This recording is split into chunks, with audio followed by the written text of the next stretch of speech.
Are new subject is amplitude. ठीक है, amplitude में सबसे पहले हम इंट्रो कर लेते हैं, जहां पे हमें कुछ इन्फॉर्मेशन मिलेगी रिगार्डिंग द एम्पलीट्यूड।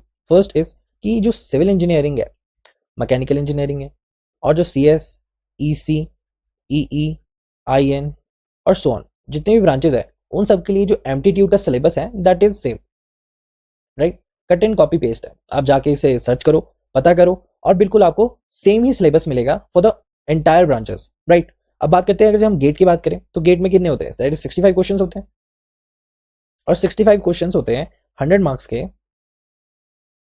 राइट। और 180 मिनट्स का ड्यूरेशन रहता है, होता है कि नहीं गेट में ऐसा। जो 65 क्वेश्चंस होते हैं वो तीन तरह के हो सकते हैं। फर्स्ट होता है फॉर एग्जांपल एमसीक्यूज हो सकता है, सेकंड एमएसक्यू हो सकता है, third numerical answer type questions हो सकते हैं। जहां पे एमसीक्यूज को क्या लिख सकते हैं, it's a multiple choice question, second multiple select question, और थर्ड होता है that is the numerical answer type. जहां पे एमएसक्यू और नेट के लिए there is no negative marking, negative marking, और यहाँ पे क्रॉस लगा दो, there is no negative marking. जहां पे एमसीक्यू के लिए नेगेटिव मार्किंग होती है, राइट। इतना तो पता ही है, फॉर एग्जाम्पल 2 मार्क्स का क्वेश्चन है तो हमारे -2/3, 1 मार्क्स का है तो -1/3, राइट। तो ये रहता है हमारा जितना भी आपको एमसीक्यूज, एमएसक्यू और नेट का रहता है। इसमें आपको वर्चुअल कीबोर्ड मिलता है और उसमें आपको आंसर टाइप करना पड़ता है, इंडियन न्यूमेरिकल 187 समथिंग एल्स 87 52, इस तरह से आपको आंसर टाइप करना पड़ता है एनएटी के लिए, राइट। और जो एम्पलीट्यूड में है ना, अभी तक मतलब अभी तक की मैं बात करूं, जितने भी ईयर्स हुए हैं उसमें एमएसक्यू कभी नहीं आया, एम्पलीट्यूड में एमएसक्यू कभी नहीं आया। पर इसका मतलब ये नहीं कि फ्यूचर में कभी नहीं आएगा, फ्यूचर में आ सकता है, पर अभी के लिए मैं क्या बोल रहा हूँ कि there is no MSQs question in the GATE. SC में तो आते रहते हैं, राइट।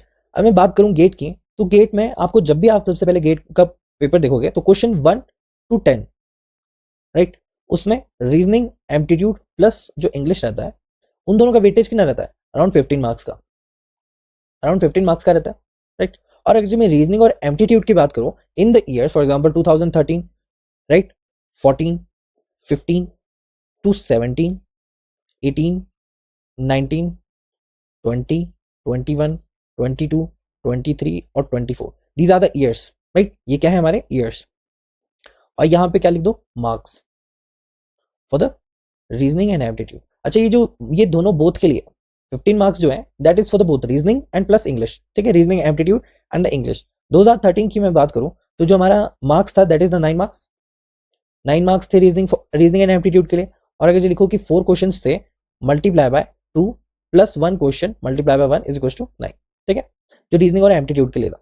2014 में 10 मार्क्स का था हमारा क्वेश्चन था, आंसर थे 12 मार्क्स का हमारा 15 to 17 में रहा, और 18 मार्क्स का हमारा 18 ईयर में 13 मार्क्स का था। If I talk about the 19th year, तो I can say 9 to 12 marks का इसका डिस्ट्रीब्यूशन रहा है।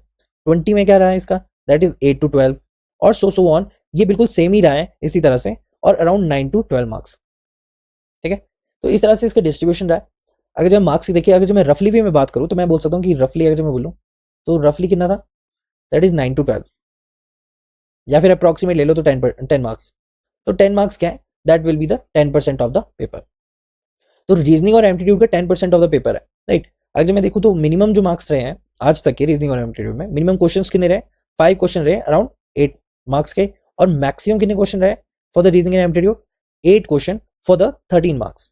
सो आप इससे, इस पूरे एनालिसिस से आप एक चीज बता सकते हैं कि ये 10% जो है रीजनिंग और एप्टीट्यूड का रहता है गेट में, राइट। अगर जब मैं बात करूं मतलब जितने भी ब्रांचेस हैं उन सबके लिए जो सिलेबस है दैट इज सेम ही रहेगा। और अगर जब मैं बात करूं फॉर एग्जांपल ईएससी की, अभी हमने गेट की बात की ना, तो हम ईएससी की बात कर लेते हैं। ये रफली मैं आपको बता रहा हूं ताकि आपको एक आइडिया लग जाए। हम कितना सिलेबस का कवर करेंगे, 100% कवर करेंगे इसका सिलेबस। गेट का कितना सिलेबस कवर करेंगे हम, 100% इसका भी कवर करेंगे। So you need not to worry कि आप सिलेबस पूरा कंप्लीट करोगे कि नहीं, ठीक है। ईएससी का जो है ना वो लेवल ना थोड़ा सा डाउन रहता है as compared to the GATE, GATE का लेवल थोड़ा हाई रहता है इन द एप्टीट्यूड में बात कर रहा हूँ, राइट। और इसका अगर मैं ईएससी बोलूँ 2017 से शुरू हुआ है ईएससी का, इसमें 18 मार्क्स का रहा है, राइट। 18 ईयर्स का, दिस इज द ईयर, ठीक है। आप मेरे को लगता है आप समझ जाओगे 17 18। और अगर मैं 19 की बात करूँ, 20 की बात करूँ, 21 इज द कोविड एरिया, ठीक है, 21 कोविड वाला था। फिर मैं 22 की बात करूं और 23 की बात करूं, तो मार्क्स डिस्ट्रीब्यूशन कितना रहा है इनका ये देख लेते हैं ताकि आपको एक आइडिया लग जाए। 28 मार्क्स का रहा है, 22 मार्क्स का रहा है, 20 मार्क्स का रहा है, but a coincidence 20 to 20 marks का, 20 ईयर में 20 मार्क्स का रहा है, राइट। और बात करूँगा जो मैं 21 की, तो 30 मार्क्स का रहा है, 22 में इसका रहा है 26, और 23 में भी इसका कितना रहा है 13 मार्क्स का रहा है, ठीक है। ऑल इन ओवर अगर जो मैं रफली बोलूँ तो 25 मार्क्स बोल सकते, which is around that is 12.5%। 12.5 AC का आपका रीजनिंग और एप्टीट्यूड का है। जैसे कि आपको पता है 2021 था, that is the Covid year, तो जो उसका पेपर शिफ्ट हो गया था in the month of July. इसका पेपर शिफ्ट कब हो गया था? In the month of July, और अभी भी कितने में है? जून में ही है, और मेंस कब है? अगस्त में, राइट। 2025 की बात कर रहा हूँ मैं, राइट। लेकिन कोविड में हमारा पेपर शिफ्ट हो गया था to the July.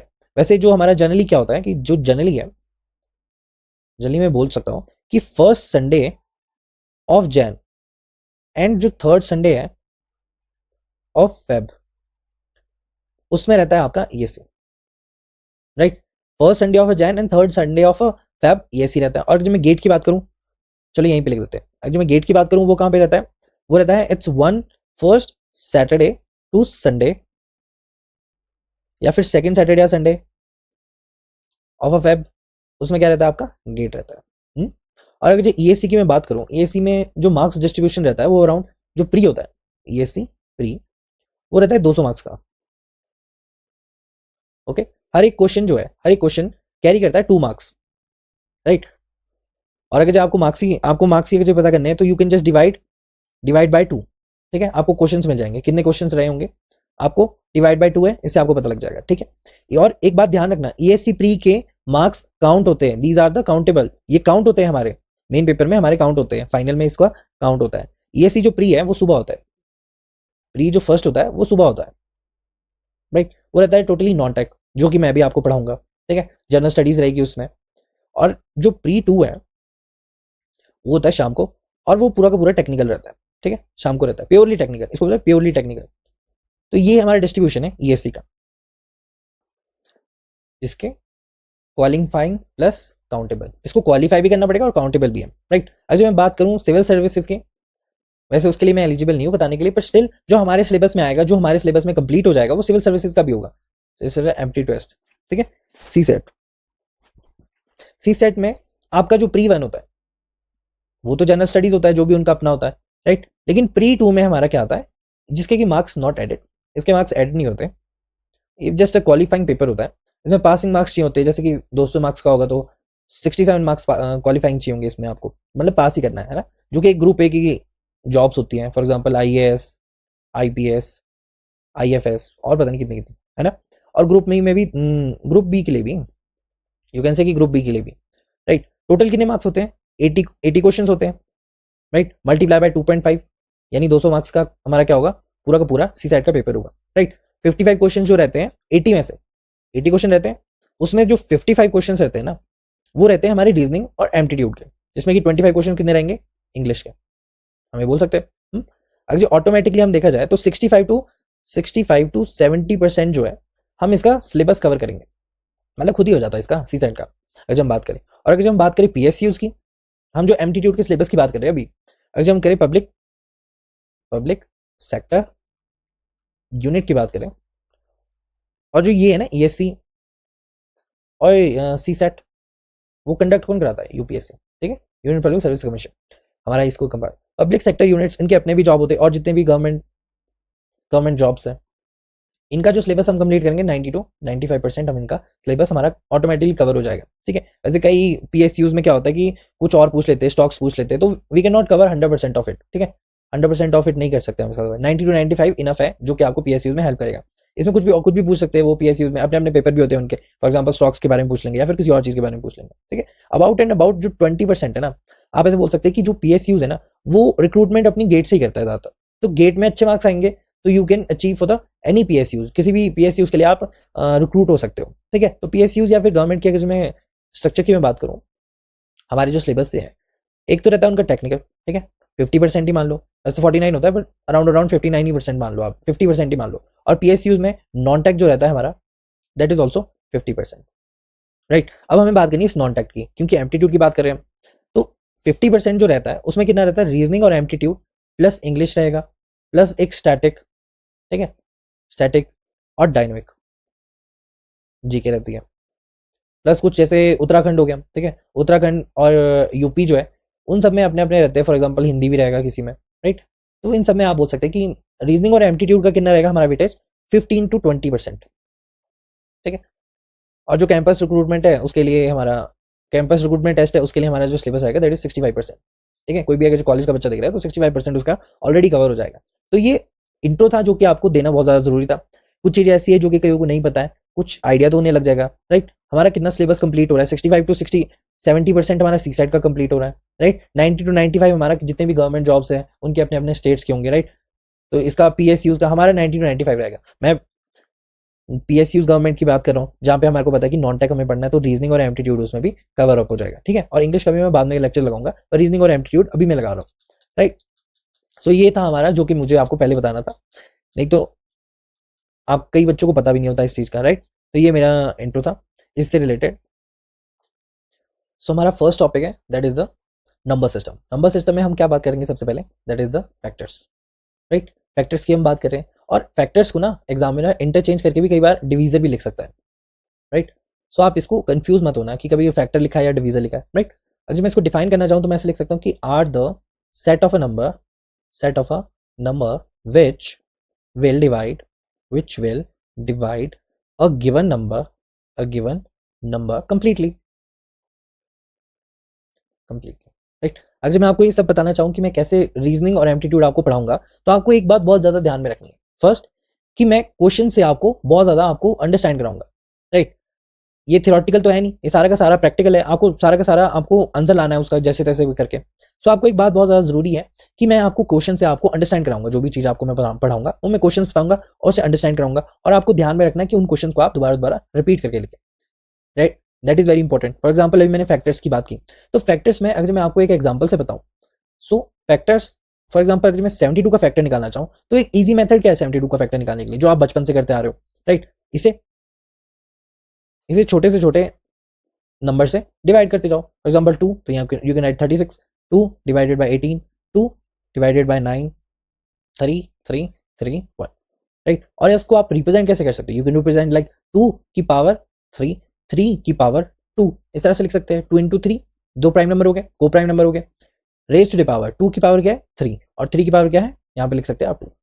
While finding the total factor ना, अगर हमें टोटल फैक्टर फाइंड आउट करना है ना, तो उसके लिए हमारे को एक चीज बहुत ज्यादा ध्यान में रखनी है, जो कि मैं अभी आपको बता रहा हूँ कि आपको क्या करना है। आपको सबसे पहले इसके फैक्टर करने, इस तरह से कोई भी नंबर आएगा, कोई भी यहाँ पे जैसे फैक्टर है फॉर एग्जांपल 72 है, तो हमने सिंपली क्या किया, एक बच्चों की तरह हमने क्या किया, उससे जस्ट डिवाइड करते गए और उन सबके जितने भी ये वाले फैक्टर्स है इन सबको हमने क्या किया, इस तरह से रिप्रेजेंट कर दिया, सिंपल सी। और अगर जो हमें क्वेश्चन में बोले कि find out the total factor of the 72 number, तो आप कैसे फाइंड आउट करोगे। इसके लिए आपको कुछ नहीं करना है, आपने इन दोनों की पावर देख ली, इसकी पावर कितनी है 3, इसकी पावर कितनी है 2, आपको बस एक +1 ऐड करके यहाँ पे लिखना है 4, +1 ऐड करके आपको यहाँ पे लिखना है 3, और इन दोनों को multiplication will be the total factor, और ये क्या हो जाएगा, इसका आंसर हो जाएगा, राइट। आपको बस इसी तरह से करना है हर क्वेश्चन में। अगर आपको पूछा जाए कि how to find the total factor, तो 72 जैसा था और बच्चों की तरह स्टेप्स निकाले और सिंपली हमने इसको आंसर में बदल दिया। अगर मैं और आपको असेंडिंग ऑर्डर में इसके फैक्टर्स बताना चाहूँ, अगर आपको मैं दिखाऊं तो इसके फैक्टर्स होंगे कैसे, जैसे कि यहाँ पे 2 का है, फॉर एग्जाम्पल यहाँ पे क्या है 2 की पावर 3, तो 2 की पावर 3 है, तो हाउ मेनी पावर ऑफ 2 हम किस तरह से लिख सकते हैं, हम लिख सकते हैं 2 की पावर 0, 2 की पावर 1, 2 की पावर 2 और 2 की पावर 3, हम इस तरह से लिख सकते हैं 2 की पावर को 3 को। अगर जब मैं 0 लिखूंगा तो क्या हो जाएगा 1 हो जाएगा, तो मैं इस तरह से लिख सकता हूं, और मल्टीप्लाई बाय 3 की पावर कितनी है स्क्वायर, इस तरह से लिख सकते हैं। सो आई कैन राइट 3 की पावर स्क्वायर को मैं किस तरह से लिख सकता हूँ, 3 की पावर 0, 3 की पावर 1, 3 की पावर 2। सिमिलरली इसी के लिए भी हम इस तरह से लिख सकते हैं 3 की पावर 0, 3 की पावर 1, 3 की पावर 2। हम इसलिए करें क्योंकि यहाँ पे मल्टीप्लाई है, so we have to multiply like this, that is why मैं इसको इस तरह से लिख रहा हूँ, राइट। अगर जब मैं इसकी बात करूँ तो 3 की पावर 0, 3 की पावर 1 और 3 की पावर 2, यहाँ पे क्या लिख सकते हैं हम 3 की पावर 0, 3 की पावर 1, 3 की पावर 2। अगर जिसको मैं मल्टीप्लाई करूँ तो हमारे पास क्या आ जाएगा 0 0, हमारे पास क्या आ जाएगा 1 आ जाएगा। अगर जब मैं बात करूँ इसकी तो यहाँ पे क्या आ जाएगा दैट इज 3, और अगर जब मैं इसकी बात करूँ तो ये हो जाएगा हमारा 9, होगा कि नहीं, क्योंकि 2 0 क्या होता है 1 होता है, और सिर्फ मल्टीप्लिकेशन करने के बाद क्या मिलेगा हमारे को 9 मिलेगा, तो इस तरह से मैं रिप्रेजेंट कर सकता हूँ। अगर जब मैं इसकी बात करूँ तो यहाँ पे क्या आ जाएगा दैट इज 2, इसकी मैं बात करूं तो कितना आ जाएगा 6। मल्टीप्लिकेशन करना आपको आना चाहिए, देखो एक बात ध्यान रखना, आपको मल्टीप्लिकेशन करना आना चाहिए और ऐसी छोटी छोटी चीजें जो है वो अंडरस्टैंड करनी आनी चाहिए, उसमें आपके क्वेश्चन ही उड़ने चाहिए कि ये कैसे किया या फिर ये कैसे किया, बिकॉज ये बहुत ही ज्यादा बेसिक्स हो जाता है कि इतना तो आपको पता ही होगा। मैं आपको बिल्कुल बेसिक से ही पढ़ा रहा हूँ, बट स्टिल आपको पता होना चाहिए कि किस तरह से क्या चीजें की जा रही है, उनको अंडरस्टैंड करने की कोशिश करो, उन पर डाउट मत करो, जब भी मैं आपको पढ़ा रहा हूँ तो यू शुड अंडरस्टैंड कि जो मैं भी बता रहा हूँ कि वो कैसे हो रहा है, ठीक है, उसे अंडरस्टैंड करने की कोशिश करो। अगर मैं इसकी बात करूँ 2 इंटू 3 का स्क्वायर, तो आई कैन राइट, राइट, कितना हो जाएगा 3 के 9, 9 इंटू 2 कितना होता है, दैट इज 18, तो आई कैन राइट 18। तो इसी तरह से मैं अगर सबके लिए लिखूँ, फॉर एग्जाम्पल यहाँ पे 24, 12, 36, ठीक है, 8, 24, 72, तो इन सबको अगर मैं असेंडिंग ऑर्डर में लिखूँ, if I can right in the ascending order, तो इन सब के क्या हो जाएगा, फॉर एग्जाम्पल अगर लिखूँ 1, 2, 3, 4, 6, 8, 9, 12, 18, 24, 36 एंड 72। तो इन सबको अगर जो काउंट करते हैं, ठीक है, 1, 2, 3, 4, 5, 6, 7, 8, 9, 10, 11, 12, कितने हो गए टोटल 12। तो 72 के जो हमें टोटल फैक्टर्स है वो 12 है।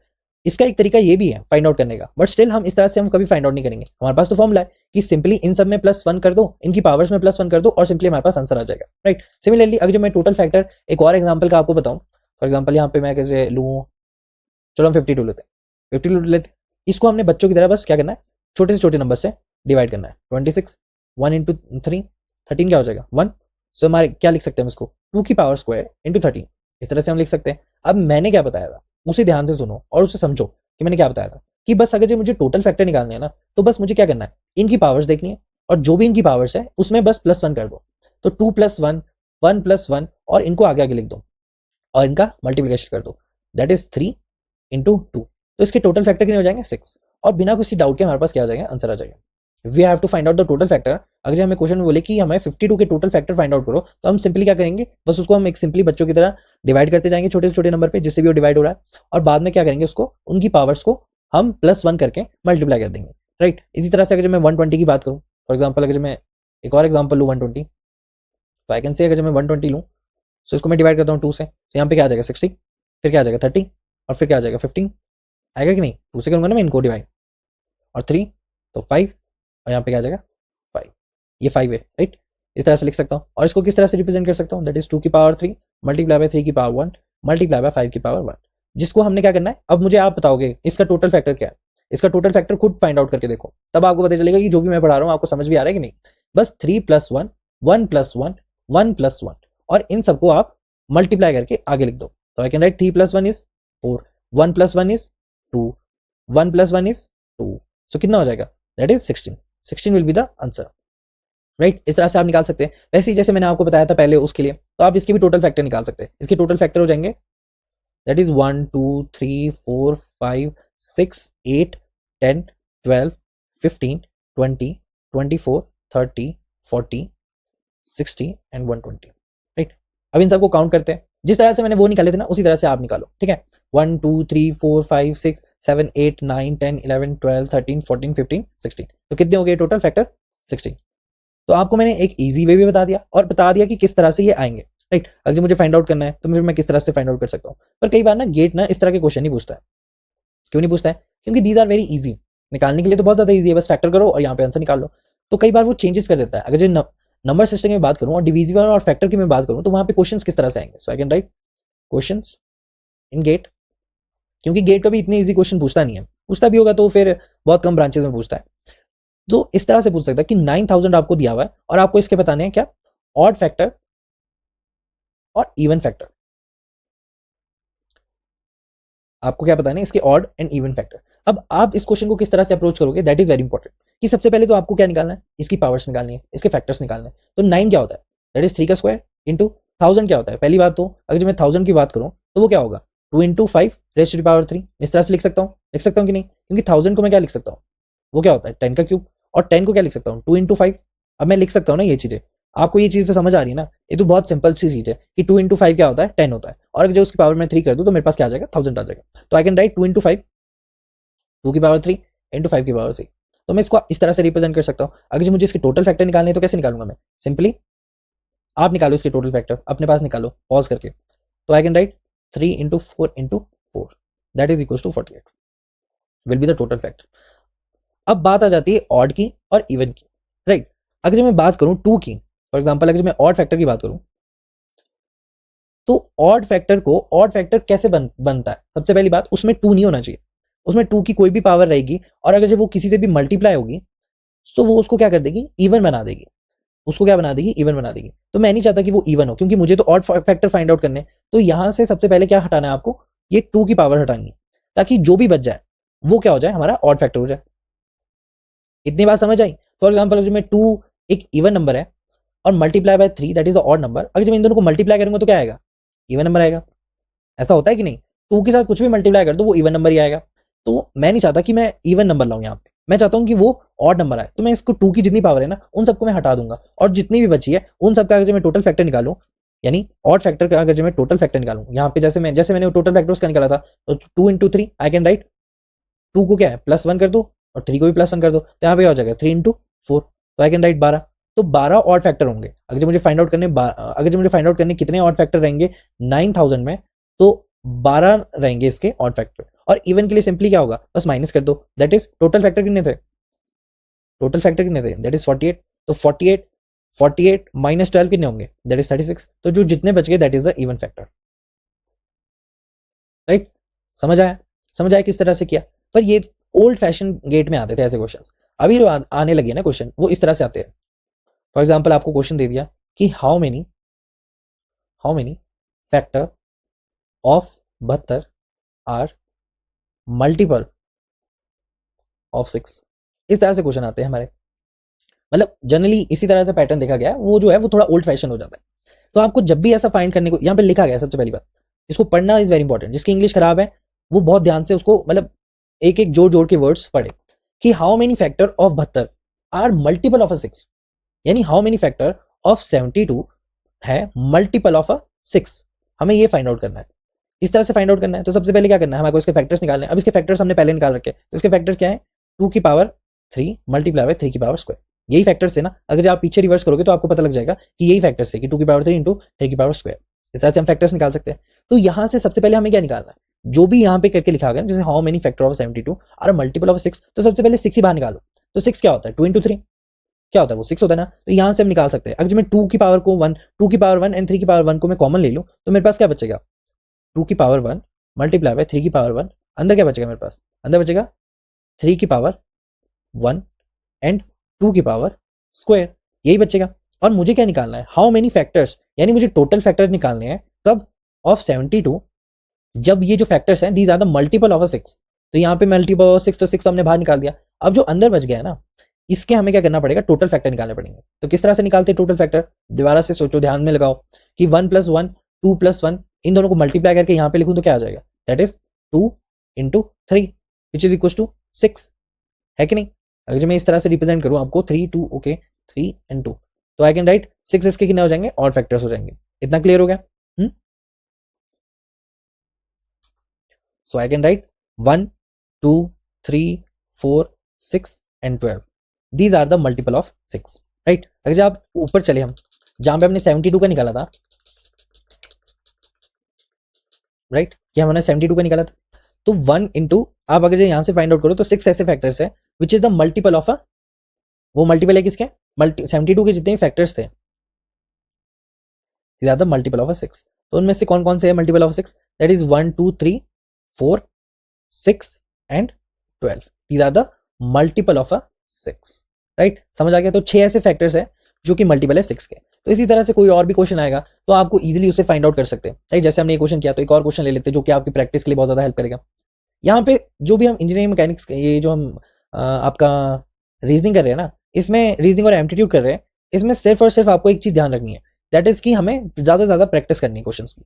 आर द मल्टीपल ऑफ 12, तो आपको क्या पता है कि हमें अगर इससे मल्टीपल ऑफ 12 फाइंड आउट करना है तो सबसे पहले क्या करना पड़ेगा, हमें इसके फैक्टर्स निकालने पड़ेंगे। तो 120 के फैक्टर्स क्या होंगे जो हमने ऊपर निकाले थे, that is 3 into 1 and 5 into 1, ठीक है नहीं ये फैक्टर्स। तो सबसे पहले हमें फाइंड आउट क्या, हमें निकालना क्या है बाहर, हमें 12 बाहर निकालना है। सबसे पहले 12 बाहर निकालो, और 12 क्या होता है 3 इंटू 4 यानी 3 इंटू 2 इंटू 2, इस तरह से हम रिप्रेजेंट कर सकते हैं इसको। तो आई कैन राइट 2 का स्क्वायर इंटू 3 का 1 हमें बाहर निकालना है। तो 3 का 1 तो यहाँ से बाहर आ गया, 3 का 1 बाहर आ गया, 2 का स्क्वायर बाहर निकालना है तो 2 का स्क्वायर बाहर निकालो, अंदर क्या बचेगा, दैट इज 2 1 इंटू 5 1, इस तरह से मैं लिख सकता हूँ। और इसको मैं कैसे, इसको मैं इसके टोटल फैक्टर्स निकालने हैं तो टोटल फैक्टर कैसे निकालूंगा, 2 + 1 1 + 1 और इन दोनों को मल्टीप्लाई कर दो तो दैट इज द 4 4 क्या हो जाएगा इसका आंसर।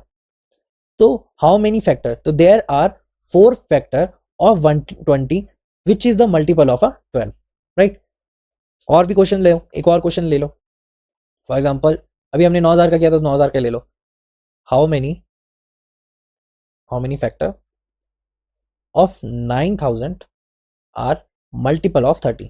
अब आपको समझ आ गया ना। आप अगर ये सोच रहे हो कि मुझे समझ आ गया और ये बहुत ईजी है मेरे लिए, तो आप इसका निकाल के दिखाओ। अगर जो आपका इसका निकाल दिया तो मान लूंगा कि आपको समझ आ गया, राइट। आप पॉज करो और देखो, इसको दोबारा से करके देखो।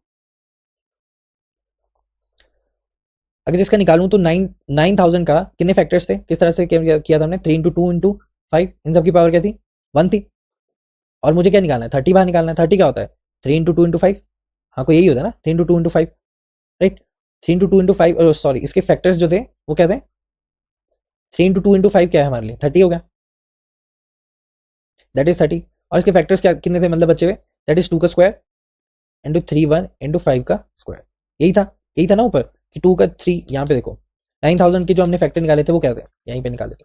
9000 के फैक्टर कैसे निकालते थे हम, दैट इज 2 की पावर 3 इंटू 5 की पावर 3 इंटू 3 की पावर 3, इस तरह से निकालते हैं। तो अगर जो मैं इससे 3 2 और 5 की 1 1 पावर निकालूं तो अंदर क्या बचेगा, पावर स्क्वायर, 3 का स्क्वायर, तो यहाँ पे 1 आ जाएगा। तो आई कैन राइट, इस तरह से लिख सकता हूँ ना मैं। देखो तुम्हें को सिंपल है कि 9000 के तुमने फैक्टर कैसे निकाले थे, 3 का स्क्वायर क्या होता है, 9 होता है। और बाकी ये तो आपको पता ही है, 2 इंटू 5 इंटू 3। अगर जैसे मैं बाहर निकाल लूँ 30 हमने बाहर निकालना है ना, तो 30 अगर हम बाहर निकालेंगे तो हमारे पास क्या बचेगा अंदर, दैट इज 2 की पावर स्क्वायर, 3 की पावर 1 एंड 5 की पावर स्क्वायर। और अगर इसके टोटल फैक्टर्स निकालने पड़े तो क्या करूंगा मैं, बस +1 कर दूंगा। सिंपल +1 करना है और इन सबको मल्टीप्लाई करना है। तो I can write 3 into 2 into 3, that is equal to 18। वो क्या हो जाएगा, टोटल फैक्टर। और ये क्या हो जाएगा, इसका आंसर हो जाएगा। तो फैक्टर्स के बारे में आपको सिंपली मैंने जो भी बताना था वो सारा का सारा यहाँ पे ही है। गेट के रिसेंट क्वेश्चंस में कौन से आते हैं और जितने भी ओल्ड फैशन है वो भी किस तरह से पूछे जाते हैं। बाकी तो आपको पता ही लग गया किस तरह से फैक्टर्स निकालने, किस तरह से ऑड और इवन फैक्टर्स निकालने, ठीक है। दीज आर द 2-4 कॉन्सेप्ट्स होते हैं किसी भी टॉपिक में जो कि आपको बहुत अच्छे से ध्यान में रखने हैं। और कुछ कुछ ऐसे क्वेश्चन होते हैं जो कि एक्सेप्शनल होते हैं कि किस तरह से इन्हें फाइंड आउट करना है, राइट, फाइंड आउट करना है। सो आई कैन से इसका अगर जो मैं फॉर्मूला आपको बताऊं, इसका फॉर्मूला भी लिख लो, दैट इज वेरी इंपॉर्टेंट। कि कोई भी फैक्टर n है और उसके A P into B Q into C R dash dash dash, जहां पे ए बी सी क्या है, are the distinct prime number, distinct prime number, right. और टोटल फैक्टर फाइंड आउट करने के लिए क्या करना पड़ेगा आपको, सिंपल, जो भी इनकी पावर है उसमें +1 कर दो, p+1 multiply by q+1 multiply by r+1। इतना क्लियर हो गया। जहां पे p q r क्या है, वो एक नेचुरल नंबर है, p q r natural number, like. तो आपको अच्छे से समझा दिया है, बस एक फॉर्मूला है जो आपको अपने नोट्स में लिखना है, जो कि आपको बाद में भी याद रहे, क्योंकि अभी तो आपको याद रहेगा।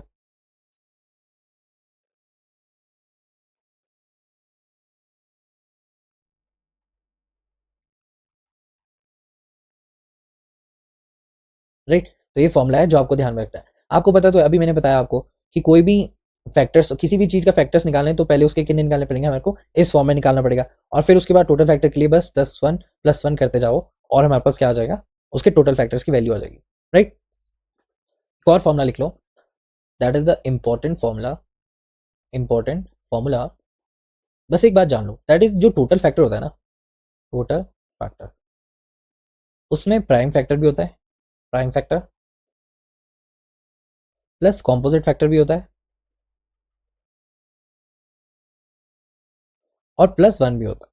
जहां पे प्राइम फैक्टर क्या होता है, which is only divisible by itself and 1, which is the prime factor, right. For example 2 और 1, 2 हो गया, 3 हो गया, 5 हो गया, these are the prime factor. और कॉम्पोजिट फैक्टर क्या होता है, जो कि डिविजिबल, फॉर एग्जांपल 4 6, वो वो 2 से ज्यादा उनसे डिवाइड हो सकता है, राइट, तो उनको कॉम्पोजिट फैक्टर बोलते हैं। जहां पे हम 1 की बात करें तो वो नीदर प्राइम नॉर कॉम्पोजिट होता है, राइट। इतना तो आपको पता ही होगा।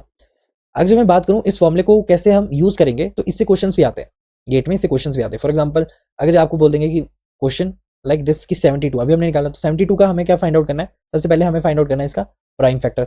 हमें क्वेश्चन में दिया है कि 72 का प्राइम फैक्टर फाइंड आउट करो हमारा, और या फिर हमें बोला कि कॉम्पोजिट फैक्टर फाइंड आउट करो, राइट, और या फिर हमें बोला कि टोटल फैक्टर फाइंड आउट करो, राइट। तो ये सब निकालने के लिए सबसे पहले आपको टोटल फैक्टर तो पता ही होना चाहिए, ये बात तो बिल्कुल क्लियर है। तो इसका टोटल फैक्टर कितना था, हमने पीछे निकाला था, टोटल फैक्टर था इसका 12, अरे था ना, दैट इज फॉर एग्जांपल 2 की पावर 3 इंटू 3 की पावर स्क्वायर। अब इन दोनों का हमें क्या करना है, बस +1 करते जाओ यहाँ पे और मल्टीप्लाई कर लो, तो 4 इंटू 3 कितना होता है, 12, तो यहाँ पे 12 आ गया आंसर हमारा, राइट। प्राइम फैक्टर जो हमें फाइंड आउट करने हैं, तो इसमें 2 ही तो प्राइम है, 2 and 3, these are the prime. तो यहाँ पे हम प्राइम फैक्टर के लिए क्या लिखेंगे, दैट इज 2, 2 है ना, कौन कौन से, 2 and 3 prime factor. Composite factor हमें नहीं पता क्या है, टोटल फैक्टर कितना है हमारा 12, और 1 तो हमारे को पता ही है, that is the neither prime nor composite. तो इस पूरे फॉर्मूले में अगर मैं इन सब की वैल्यू डालूं, पूरे फॉर्मूले में सबकी वैल्यू डालूं, तो मैं क्या लिख सकता हूँ? तो टोटल फैक्टर कितना है? टोटल फैक्टर है 72 के लिए तो 12, प्राइम फैक्टर कितना है 2 है, और कॉम्पोजिट फैक्टर हमें फाइंड आउट करना है, और 1 तो 1 ही होता है। इन सबको अगर मैं करूँ टोटल तो कितना आएगा? कॉम्पोजिट फैक्टर कितना आ जाएगा? 2 3 9 आ जाएगा। तो composite factor will be 9 will be the answer. अरे बाबा इनको सॉल्व करना ना, फिर आपको आंसर आ जाएगा। तो आपको ये फॉर्मूला इस्तेमाल करना आ गया कि आपको कॉम्पोजिट फैक्टर फाइंड आउट करना है, प्राइम फैक्टर आपको कैसे देखना है, टोटल फैक्टर आपको मैंने बता दिया, ये तो मैंने आपको पढ़ा दिया ना कि टोटल फैक्टर कैसे निकालते हैं। अगर अभी भी डाउट है तो दोबारा से देखो और दोबारा समझो। प्राइम फैक्टर मैंने आपको बता दिया, कॉम्पोजिट फैक्टर आपको मैंने अभी बता दिया कैसे फाइंड आउट करना है, और 1 का तो आपको पता ही है। सिमिलरली अगर मैं 120 के लिए बोलूँ तो चलो 120 के लिए फाइंड आउट करो, फाइंड आउट करो भाई 120 के लिए, पॉज करो और फिर से फाइंड आउट करो। सो आई कैन राइट, इसका क्या था? 2 की पावर 3, 3 की पावर 1 एंड 5 की पावर 1, ये था। आई can write 4 into 2 into 2 that is 16। तो 16 क्या हो जाएंगे इसके टोटल फैक्टर, राइट। अगर जो आपको कोई भी चीज अंडरस्टैंड करनी है ना, आपको अपने ब्रेन में लानी है, तो उसके लिए ना आपको खुद मेहनत करनी पड़ेगी, आपको खुद करने पड़ेंगे क्वेश्चन, तब जाके आपको अंडरस्टैंड होगा। बस आप कॉन्सेप्ट समझो और फिर क्वेश्चन खुद से लगाओ। अभी टोटल फैक्टर मैंने निकाल दिया इसका, अब जो लोग पॉज करके नहीं देख रहे, नहीं कर रहे इसको खुद सॉल्व, तो फिर वो कैसे ये चीज सोच सकते कि उन्हें ये चीज समझ आएगी? जब तक आप कोई प्रैक्टिकली खुद ही नहीं उसे कर रहे हो, तो ये तो बड़ा मुश्किल है कि सिर्फ देख के आपको चीजें समझ आएगी, राइट। और अगर मैं प्राइम फैक्टर फाइंड आउट करूँ तो इधर कितने प्राइम फैक्टर है? 3 प्राइम फैक्टर है। वो कौन कौन से? 2 है, 3 है और 5 इसके प्राइम फैक्टर है, राइट। तो आई कैन राइट 3 इसके प्राइम फैक्टर है, और 1 तो आपको पता ही है, 1 तो आपको पता ही है। तो हम इस फॉर्मूले में डाल दें तो टोटल कितना है? टोटल फैक्टर कितना है? यही है ना formula, total factor prime factor plus composite factor plus 1। अब इनमें वैल्यू डाल लो, 16, प्राइम फैक्टर कितने हैं 3, और एक कॉम्पोजिट फैक्टर हमें फाइंड आउट करने हैं प्लस 1, तो इसका आंसर क्या आ जाएगा? 12। कॉम्पोजिट फैक्टर कितने आगे? 12 इज द आंसर, राइट। अभी सिंपल सिंपल है, अभी हमारा क्या है, अभी हम बहुत आराम आराम से पढ़ रहे हैं, धीरे धीरे चीजें ना टफ होती जाएगी, ठीक है। तो इट इज वेरी इंपॉर्टेंट कि आप धीरे धीरे उसके साथ चलो, कि जैसे मैंने क्वेश्चन बोले कि हाँ भाई ये 120 का फाइंड आउट करो, तो आपको फाइंड आउट करना है, वो अपने आप से चैलेंज लो इसको करने का, तभी मजा आएगा आपको पढ़ने में, वरना नहीं आएगा। सिमिलरली अगर मैं बात करूं 9000 की, हमने अभी 9000 निकाला था, तो इसका तो आपको पता ही है कितना होगा, 48 इसका टोटल फैक्टर था कि नहीं? अगर जो नहीं पता चला फिर दोबारा से करो, कि फॉर एग्जांपल जैसे हमने यहाँ पे लिखा 2 की पावर, 2 की पावर कितनी थी? 3 थी, 3 की पावर स्क्वायर, और कितना था? 5 की power 3। So I can write 4 into 3 into 4 is equal to 48। इसका क्या था?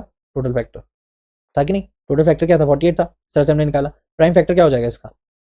3, 2 है, 3 है, 5 है, ये क्या हो गया इसके प्राइम फैक्टर, और 1 आपको पता ही है। और टोटल फैक्टर अगर हमें फॉर्मुला लगाना है तो total factor composite factor plus 1 plus prime factor, right. तो टोटल फैक्टर क्या हो जाएगा इसका? हमने निकाला है दैट इज 48। तो 48 3 प्लस ये हमें फाइंड आउट करना है प्लस 1, तो क्या आ जाएगा हमारे पास? सी एफ क्या आ जाएगा? That is equal to 44, right. तो ऐसे क्वेश्चन भी कई बार पूछे जाते हैं, इसलिए मैंने आपको क्वेश्चन फास्ट में थोड़े आपको करा दिए, क्योंकि हम ना बहुत ज्यादा क्वेश्चन नहीं कर सकते, फिर तो हम क्वेश्चन ही करते रह जाएंगे, राइट। पर मैं लास्ट में आपको कुछ ऐसे टफ क्वेश्चन कराऊंगा जो कि आपका बेस बहुत ज्यादा क्लियर कर लेगा, ठीक है। आपको बस कॉन्सेप्ट समझना है, और आपको कैलकुलेशन तो आपको बच्चों का खेल है ये। अब मैं ये भी बताता रहा हूँ आपको 48 माइनस 4 44 होता है, तो इट इज वेरी डिफिकल्ट अगर आपको इतना बेस नहीं है क्लियर, ठीक है। तो ये वाली चीज तो आपको खुद आनी चाहिए, प्लस माइनस आपको करना आना चाहिए, मल्टीप्लिकेशन आपको करनी आनी चाहिए, स्क्वायर रूट्स आपको पता होनी चाहिए, अंडर रूट्स आपको पता होने चाहिए। सो ये कुछ चीजें ऐसी है जो कि आपको पता होगी, मैं एज्यूम कर रहा हूँ। कुछ ऐसे क्वेश्चन है, फॉर एग्जाम्पल कुछ ऐसे इक्वेशन है जो नॉट सो इंपॉर्टेंट, हमारे गेट के लिए इतनी ज्यादा इंपॉर्टेंट नहीं है, दैट इज ये बस फॉर्मूले है, N is equal to A की power P multiply by B की पावर क्यू। ये फॉर्मूले है जो कि आपको इतना ज्यादा इंपॉर्टेंट नहीं है, पर एक बार देख लो है ना, बी की power Q dash dash dash, और मुझे फाइंड आउट करना है इसका sum of a factor, sum of factor, यानी इन फैक्टर्स का मुझे सम फाइंड आउट करना है। तो उसके लिए जो एक फॉर्मूला होता है दैट इज ए की power P plus 1 minus 1 divided by A की power minus 1 multiply by B की power Q plus 1 minus 1 divided by B minus 1 plus 1 A C जो भी होगा उसमें बस आपको एक प्लस करना है, माइनस करना है, और डिवाइड में क्या करना है? ए माइनस बी माइनस 1। ये हमारा क्या हो जाएगा? नॉट सो इंपॉर्टेंट फॉर्मूला, ठीक है। ये आपकी अंडरस्टैंडिंग के लिए लिखा है मैंने, नॉट सो इंपॉर्टेंट। आप इसको स्टार स्टोर मत, इसको वो मत करना, ठीक है, हाईलाइट मत करना इसे। बाकी एक और फॉर्मूला है, एक और फॉर्मूला लिख लो। अगर इसका एग्जांपल लेना है तो फॉर एग्जांपल 72 ले लेते, इसका एग्जांपल। अगर आपको बोला कि 72 का सम बताओ, तो किस तरह से फाइंड आउट करोगे? दैट इज 2 की पावर 3 इंटू 3 की पावर स्क्वायर, यही है ना इसका ए फैक्टर्स जो हमने निकाले। तो यहाँ पे ए क्या है? ए है यहाँ पे 2, तो आई कैन राइट 2 की पावर 4, क्योंकि 3 प्लस 1 है ना, यहाँ पे देखो यहाँ पे अगर मैं पुट करूँ तो आई कैन राइट यहाँ पे ए की जगह पे क्या है 2 और बी की जगह पे क्या है 3 और इनकी पावर पी की जगह पे क्या है 3 और क्यू की जगह पे क्या है 2। ये आपके अंडरस्टैंडिंग के लिए, अगर आपको नहीं पता चले तो you can write 4 -1 divided by 2 -1। इस तरह से मैं इसका सम निकाल सकता हूँ। अगर हमें क्वेश्चन में क्या पूछा कि find the sum of factor, तो आप क्या करोगे, सिंपली इसी फॉर्मूले में डाल दोगे और यहाँ पे क्या लिख सकते हैं आप, दैट इज 3 की पावर 3 -1 डिवाइडेड बाय 3 -1, ठीक है, विच इज इक्वल्स टू 195। 195 इसका क्या आ जाएगा, आंसर आ जाएगा। अगर जब मैं फाइंड आउट करना है सम ऑफ द फैक्टर तो आंसर विल बी 195। इतना ज्यादा इंपॉर्टेंट नहीं है, बस आपको मैंने एक एग्जांपल करा दिया ताकि आपको ध्यान में रहे कि किस तरह से इस फॉर्मूले को लगाना है, राइट। ऑलराइट, एक और फॉर्मूला है which is also not important, not so important.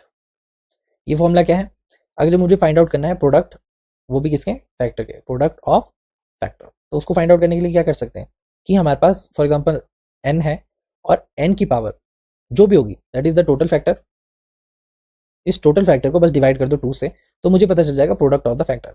For example 72 अगर मैं ले लो तो जो 72 है, 72 में अगर मुझे फाइंड आउट करना है प्रोडक्ट ऑफ द फैक्टर तो आई कैन राइट 72 और इसके टोटल फैक्टर कितने थे, 12 थे ना इसके total factor, divided by 6 divided by 2 divided by 2, तो आंसर क्या आ जाएगा 72/6। ये इसके क्या हो जाएगा, product of the factor, right. अगर आपको समझ नहीं आ रहा है तो इस तरह से देखो, हमने जो 72 के फैक्टर्स निकाले थे वो क्या निकाले थे, दैट इज 1 2 3 4 6 8 9 12 18 24 36 और 72, ये थे कि नहीं।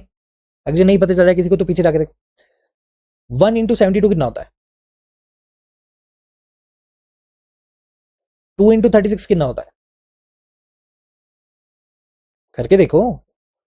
3 इंटू 24 कितना होता है, 4 इंटू 18 कितना होता है, और 6 इंटू 8 कितना होता है, और 8 इंटू 9 कितना होता है। ये सारे क्या होंगे, 1 2 3, ये 4 हो गया, ये 5 हो गया और ये लास्ट वाला क्या हो गया, 6 हो गया, राइट। तो हमें क्या पता है, अगर मैं इस तरह से लिखूं, आपको अगर समझ नहीं आ रहा है तो आई कैन राइट 1 इंटू 72 कितना होगा, 72 होगा। 2 इंटू 36 कितना होगा, वो भी कितना होता है, 72 होता है। 24 इंटू 3 24 इंटू 3 कितना होगा, दैट इज ऑल्सो 72। 18 इंटू कितना था, 18 इंटू 4, हाँ 18 इंटू 4 इज ऑल्सो 72। 12 इंटू 6 कितना होता है,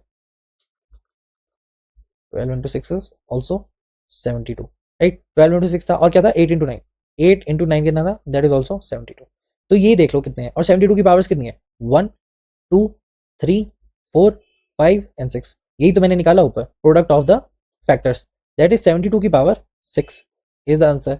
या तो भाई आप मैनुअली करो, इस तरह से करो जैसे मैंने मैनुअली किया, या फिर आप इस फॉर्मूले का इस्तेमाल करो, divided by 2 is equal to 72/6, तो ये होता है प्रोडक्ट ऑफ द फैक्टर। इतना समझ आ गया, इसमें तो कोई कंफ्यूजन नहीं है आपको, ना ऊपर कोई कंफ्यूजन है। अगर जो होगी तो दोबारा से उससे अंडरस्टैंड करने के लिए वीडियो देख लेना, राइट।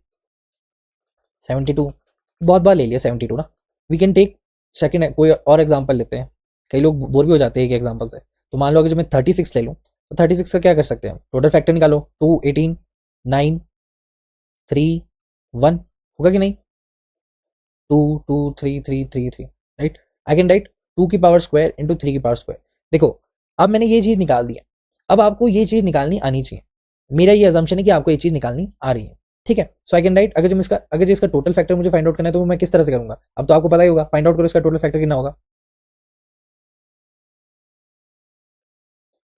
फाइंड आउट कर लिया, राइट। अब मुझे बताना है इसका प्रोडक्ट ऑफ फैक्टर। तो प्रोडक्ट ऑफ फैक्टर के लिए क्या करना पड़ेगा, सबसे पहले जो 36 है वो तो फॉर्मूले से है, जिस तरह से फॉर्मूला है उसी तरह से है ना। तो अगर जो मुझे फॉर्मूले से निकालना है तो मैं किस तरह से निकाल सकता हूँ, दैट इज 36 टोटल फैक्टर कितना है, 9 9/2 कितना होता है, दैट इज 4.5, राइट। या फिर इस तरह से लिख दो 4 1/2, तो ये इसका क्या हो जाएगा, आंसर हो जाएगा।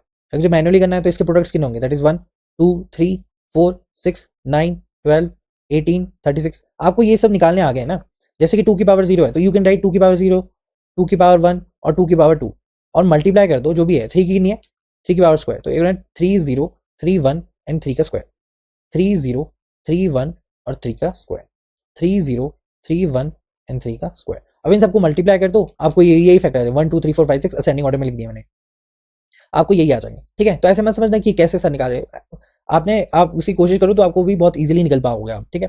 तो 1 इंटू 36 कितना होता है, यहीं पे लिखता हूँ 1 into 36 is equals to 36। 2 into 18 कितना होता है, 2 इंटू 18 इज ऑल्सो 36। 3 इंटू 9 कितना होता है, 3 इंटू 9 इज ऑल्सो 3 इंटू 9 नहीं 3 इंटू 12, 3 इंटू 9 नहीं 3 इंटू 12, 3 इंटू 12 कितना होता है, दैट इज ऑल्सो 36। 4 इंटू 9 कितना होता है, 36। और फिर लास्ट में क्या है, 4 इंटू 9 इंटू 36, और लास्ट में क्या बचा हमारे पास 6, ओनली लेफ्ट विद द 6। तो आई कैन राइट 1 2 3 एंड 4, और ये क्या है 0.5। So I can write from for example यहाँ पे क्या लिख सकता हूँ मैं कि 36 की पावर तो 4 है, मल्टीप्लाई बाय यहाँ पे 6 है, लेकिन मैं 6 को किस तरह से लिख सकता हूँ, आई can right 6 for example 36 4 into 36 half लिख सकता हूँ कि नहीं, अंडर रूट ऑफ 36 क्या होगा 6 होगा, तो इस तरह से मैं इसको लिख सकता हूँ। So I can write 36 4.5 will be the answer. आया कि नहीं ये आंसर, आपको ये भी पता चल गया कि अगर जो लेफ्ट है तो उसको किस तरह से आपको निकालना है, ठीक है। और वो हमने सिंपली क्या एक फॉर्मूले से निकाल दिया, ठीक है। और आपको पता ही कि whenever the base is same तो पावर क्या हो जाती है, ऐड हो जाती है। अगर ये चीज आपको नहीं पता है तो यहाँ पे लिख देता हूँ, whenever the base is same, note एक नोट पॉइंट में लिख लो, when the bases are same power are added, right. ये हमारा क्या है नोट पॉइंट है, इज द नोट पॉइंट। इसको ध्यान रखो, जैसे यहाँ पे बेसिस सेम था 36 तो हमने इनकी पावर को क्या कर दिया एडअप कर दिया, राइट। सिमिलरली अगर जो मैं आपको अब कुछ ऐसे क्वेश्चन दूं ताकि आपको हेल्प हो जाए, जो हमने अभी क्वेश्चन किए उनसे रिलेटेड अगर मैं क्वेश्चन दूं, तो पहला क्वेश्चन है आपका 10800, ठीक है। इसका फाइंड आउट करो आप ऑड फैक्टर, इसका ऑड फैक्टर फाइंड आउट करो। सेकंड, इसका इवन फैक्टर फाइंड आउट करो, अभी हमने निकाले थे ना ऑड फैक्टर और इवन फैक्टर। थर्ड, आप इसका प्राइम फैक्टर फाइंड आउट करो। फोर्थ, आप इसका कॉम्पोजिट फैक्टर फाइंड आउट करो, राइट। और क्या करो इसका, और इसका करो sum of the factor find out करो। देखो इंपॉर्टेंट नहीं है लेकिन हमने अभी पढ़ लिया है तो अभी हमें पता है कि इसे कैसे निकालना है, राइट। 6 क्या हो गया, इसका product of the factor find out करो आप लोग। और 7 ये बताओ कि मल्टीपल ऑफ 30, ठीक है।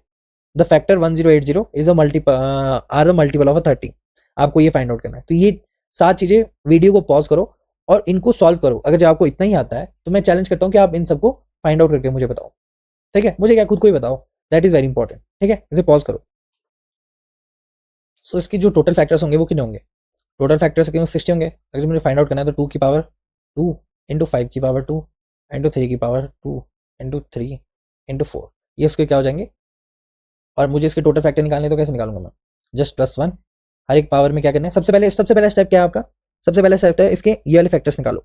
सेकंड स्टेप क्या है आपका, इनकी जो भी पावर्स है, जितने भी प्राइम नंबर है, इन सबकी जितनी भी पावर्स है उन सबको प्लस कर दो, सिंपल सा चीज है। और आपको प्लस करना है और फिर उन सबको मल्टीप्लाई करना है, ठीक है। तो क्या हो जाएगा 2 की पावर 4, जैसे यहाँ पे इसको अगर मैं रीअरेंज करके लिखूँ तो 2 की पावर कितनी आ रही है 4 आ रही है, क्योंकि ये क्या है 2 स्क्वायर है ना, तो 2 स्क्वायर कितना हो गया 2 की पावर 4 मल्टीप्लाई बाय 3 की पावर 3 है और 5 की पावर 2 है, राइट। अब इसका टोटल फैक्टर कितना हो जाएगा 5 इंटू 4 इंटू 3, तो 12 और 5 कितना होता है 60, तो 60 हो गया हमारा क्या टोटल फैक्टर। अब मैंने क्या बोला था, if you have to find the odd factor, तो उसमें 2 वाला जितने भी पावर्स है उनको हटा दो। तो अब जो यहाँ पे अगर मैं लिख जाऊँ यहाँ पे 2 4 इंटू 3 की पावर 3 इंटू 5 की पावर 2, अगर जो मुझे क्या करना है ऑड फैक्टर निकालना है तो मुझे इसको क्या करना पड़ेगा, हटाना पड़ेगा यहाँ से। तो इसको मैंने हटा दिया यहाँ से, तो अब बच्चा क्या है ये 2 बचे, तो इन दोनों को मल्टीप्लिकेशन, इन दोनों का टोटल फैक्टर कितना निकालूंगा मैं, टोटल फैक्टर कितना हो जाएगा दैट इज 4 इंटू 3, इनमें +1 करो ना, 3 + 1, बस हमारे को इसका निकालना है। अब इसका टोटल फैक्टर है 4 इंटू 3 दैट इज 12, ये 12 आ गया, तो 12 माइनस 60 कितना होता है 48, 48 क्या हो जाएगा इवन फैक्टर। प्राइम फैक्टर कितने इसमें 2 3 और 5, 3 ही तो है, 3 इसके प्राइम फैक्टर है। अगर जब फॉर्मूले में डालूं तो कितना आ जाएगा, अगर जब मैं फॉर्मूले में डालूं that is total factor is equals to, हमें कॉम्पोजिट फैक्टर फाइंड आउट करना है प्लस प्राइम फैक्टर। तो प्राइम फैक्टर कितना है इसका 3 1 तो आई, टोटल फैक्टर कितना है इसका 60, तो क्या आ जाएगा आंसर इज इक्वल्स टू 56, 56 आ गया, तो आई कैन राइट 56। ये बस टैली करो अपने आंसर्स, जो भी आपने आंसर निकाले उनको टैली करो कि सही है कि गलत है, ठीक है। अब जो SOF है उसको फॉर्मूला से निकालो, सम ऑफ द फैक्टर्स, किस तरह से, कौन सा फॉर्मूला है इसका,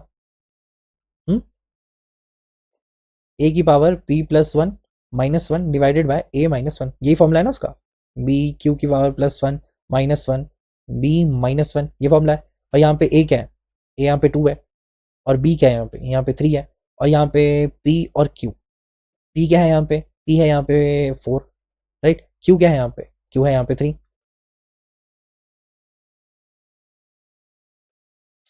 है कि नहीं, 4 3, और फिर लास्ट में क्या है, सी, राइट। तो हम क्या लिख सकते हैं इसको, वी कैन राइट, अगर हमें फाइंड आउट करना है तो हम क्या लिख सकते हैं, दैट इज 2 की पावर 5 -1 डिवाइडेड बाई 2 -1, और क्या लिख सकते हैं 3 की पावर 4 -1 बाई 2, तो क्या हो जाएगा 1240। तो ये हो गया हमारा सम ऑफ द फैक्टर, हमारा आंसर आ गया, राइट।